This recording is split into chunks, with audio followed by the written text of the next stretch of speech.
इस कहानी की शुरुआत में अनीता नेडी नाम की एक लड़की को दिखाया जाता है जो पागल खाने में होती है। और जब उसके पास नर्स आती है तो वो उस पर हमला कर देती है, जिस वजह से उसे एक कोठरी के अंदर बंद कर दिया जाता है। और यहाँ से कहानी फ्लैशबैक में जाती है, जहाँ पर हमें एक टाउन को दिखाया जाता है जिसका नाम डेविल्स कैटल है। और अनीता कभी अपनी दोस्त जेनिफर के साथ इसी टाउन में रहा करती थी।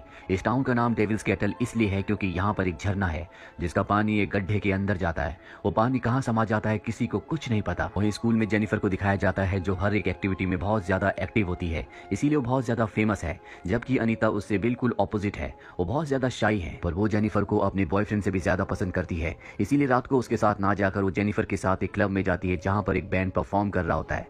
यहीं पर जेनिफर की मुलाकात एक लड़के से होती है जिसका नाम निकोलाई है। जेनिफर को लड़का बहुत पसंद आता है, इसीलिए वो उससे बात करती है और उसके बाद उसके लिए ड्रिंक लेने के लिए जाती है। जब जेनिफर उसके लिए ड्रिंक लेने के लिए जाती है तो वो अपने दोस्त से जेनिफर के बारे में कुछ बोलता है, जो अनीता सुन लेती है। वो अपनी दोस्त जेनिफर को बताती है, लेकिन उसकी दोस्त कहती है कि इसे इग्नोर करो। अब जब बैंड परफॉर्म करता है तो यहाँ पर आग लग जाती है, चारों तरफ अफरा तफरी होती है। जेनिफर और अनीता किसी तरह से बाहर आ जाते हैं, जिसके बाद ये पूरी जगह जलकर राख हो जाती है। निकोलाई भी बाहर होता है, वो जेनिफर से कहता है तुम हमारे साथ चलना चाहोगी। जेनिफर कहती है कि हाँ। हालांकि अनीता उसे जाने के लिए मना करती है, लेकिन वो उसकी बात नहीं सुनती और वो निकोलाई और उसके दोस्तों के साथ यहाँ से निकल जाती है।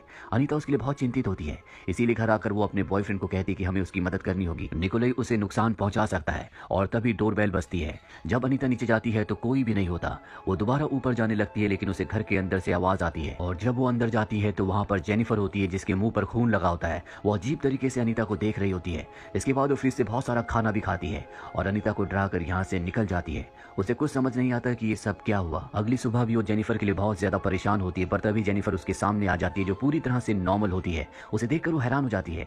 जेनिफर रात के बारे में कुछ भी बात नहीं करती और अब वो पहले से भी ज्यादा एनर्जेटिक है। ये दोनों के दोनों क्लास में जाते हैं जहाँ पर टीचर रात को बार में मरने वालों के बारे में अफसोस जता रहे होते हैं, पर जेनिफर को इस बात से कोई फर्क नहीं पड़ता। वो अपने टीचर का मजाक भी उड़ाती है। ये देखकर अनीता को बहुत अजीब लगता है क्योंकि जेनिफर ऐसी लड़की कभी नहीं थी। अब क्लास के बाद जेनिफर अपने स्कूल की फुटबॉल टीम के कैप्टन के पास जाती है जो बहुत उदास होता है क्योंकि कल रात को हादसे में उसके दोस्तों की मृत्यु हो चुकी है। जेनिफर उससे बहुत अच्छे से बात करती है और उसे अपने साथ जंगल में ले जाती है। और जब जंगल में दोनों जाते हैं तो जेनिफर उसे सिड्यूस करना शुरू कर देती है और तभी चारों तरफ जानवर और उड़ने वाले पक्षी बैठ जाते हैं। और अगले पल जेनिफर पूरी तरह से बदल जाती है, उसके दांत बहुत नुकीले हो जाते हैं और वो कैप्टन को मार देती है। कैप्टन के चिल्लाने की आवाज टीचर भी सुन लेता है, जिसके बाद वो आवाज का पीछा करते हुए उस स्पॉट पर आता है जहां पर कैप्टन की बॉडी होती है। वो देखकर डर जाता है। वहीं जेनिफर को दिखाया जाता है जो 1 महीने बाद अब बहुत ज्यादा थकी हुई लगती है, वो पहले जैसी एक्टिव नहीं रही। अब क्लास के बाद जेनिफर के पास एक लड़का आता है और कहता है क्यों ना आज हम मूवी देखने के लिए चलें। जेनिफर कहती है इससे अच्छा हम कहीं मिल सकते हैं और जेनिफर उसे एक ऐसे घर में आने के लिए कहती है जो अंडर कंस्ट्रक्शन होता है। रात को दोनों के दोनों उस घर में पहुंच जाते हैं। जेनिफर उसे देख रही होती है और तभी उसकी आंखों का रंग बदल जाता है, जिसके बाद जेनिफर उस लड़के को भी मार देती है। वहीं जेनिफर की दोस्त अनीता को दिखाया जाता है जो जेनिफर के लिए बहुत परेशान होती है। उसे लगता है कि उसे किसी तरह की मदद की जरूरत है, उसके साथ कुछ ना कुछ गलत हो रहा है, इसीलिए वो अपने बॉयफ्रेंड के घर से बाहर जाती है। और जब वो गाड़ी से अपने घर की तरफ जा रही होती है तो उसके सामने जेनिफर होती है जिसके चेहरे पर खून लगा हुआ होता है। वो उसकी गाड़ी के ऊपर जंप करती है। अनीता पूरी तरह से डर जाती है और किसी तरह से भागकर वो वापस अपने घर आ जाती है। और जब वो अपने बेड पर बैठती है तभी वो देखती है कि जेनिफर पहले से वहां पर है, पर अब वो पूरी तरह से ठीक है, वो पूरी तरह से नॉर्मल है। अनीता को कुछ भी समझ नहीं आता कि उसके साथ ये क्या हो रहा है। जेनिफर कहती है कि तुम मेरी सबसे अच्छी दोस्त हो और आज मैं तुम्हें बताऊंगी कि उस रात जब बार में आग लगी थी तो मैं निकोलाई और उसके साथियों के साथ कहाँ गई थी। वो बताती है कि मैं झरने के पास गई थी।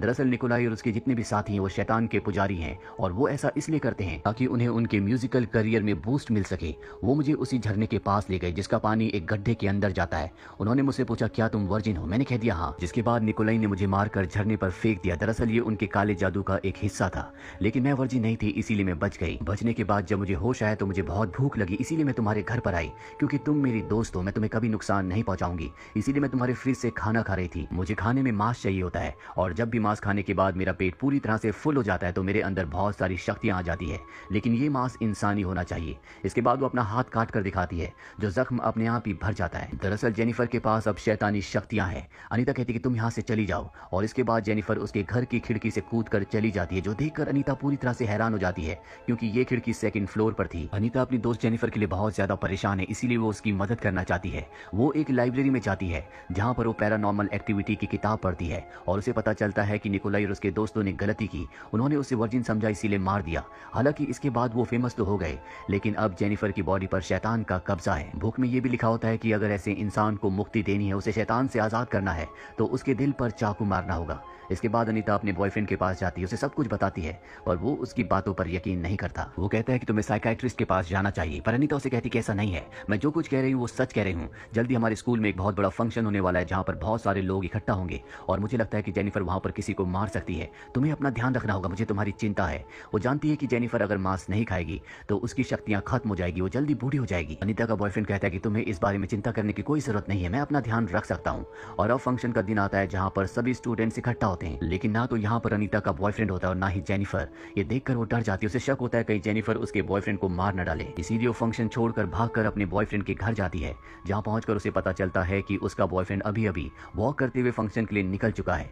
वहीं उसके बॉयफ्रेंड को दिखाया जाता है जो जेनिफर के साथ होता है। जेनिफर उसे झूठ कहती है कि तुम्हारी गर्लफ्रेंड यानी कि अनीता का किसी के साथ अफेयर चल रहा है, वो तुम्हें धोखा दे रही है, और बातों में बहला फुसलाकर वो उसे एक अजीब से घर के अंदर ले जाती है और यहाँ पर उसे सीड्यूस करना शुरू कर देती है, उसके करीब जाने की कोशिश करती है, पर वो मना कर देता है। वो कहता है कि मैं अनीता से प्यार करता हूँ, मैं उसे धोखा नहीं दे सकता। ये सुनने के बाद जेनिफर को गुस्सा आ जाता है, वो उसे पूल के अंदर फेंक देती है और उस पर हमला करना शुरू कर देती है। पर अब यहाँ पर अनीता भी पहुंच चुकी है और वो देखती है कि जेनिफर उसके बॉयफ्रेंड को मार रही है, इसीलिए वो अपने बॉयफ्रेंड को बचाने के लिए पानी में कूद जाती है और जेनिफर का सामना करती है, उसकी आंखों में स्प्रे कर देती है, जिससे जेनिफर को गुस्सा आ जाता है। और अब वो अपनी दोस्त अनीता से कहती है कि मैं सिर्फ लड़कों का शिकार नहीं करती बल्कि मैं लड़कियों को भी मार सकती हूँ, और अपनी शक्ति से वो हवा में उड़ जाती है। और अब वो अनीता को मारने के लिए आगे बढ़ती है, लेकिन तभी अनीता का बॉयफ्रेंड एक रॉड उसके शरीर के आर पार कर देता है, जिससे वो बहुत बुरी तरह से जख्मी हो जाती है। उसका बहुत सारा खून बह चुका होता है, इसीलिए वो कमजोर हो चुकी है।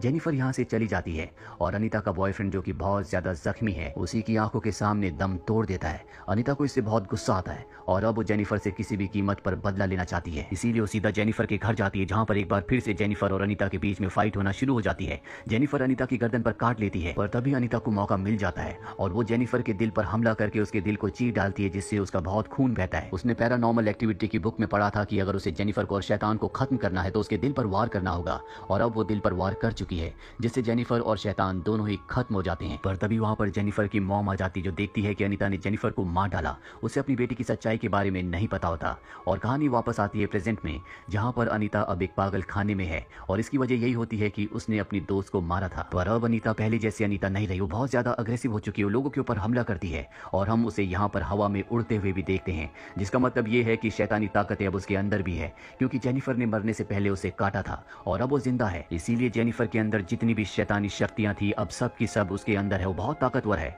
वो खिड़की को तोड़कर इस पागल खाने से निकल जाती है और उसी झरने के पास जाती है, जिसका पानी एक गड्ढे के अंदर जाता है, जिसका किसी को नहीं पता कि वो पानी कहाँ जाता है।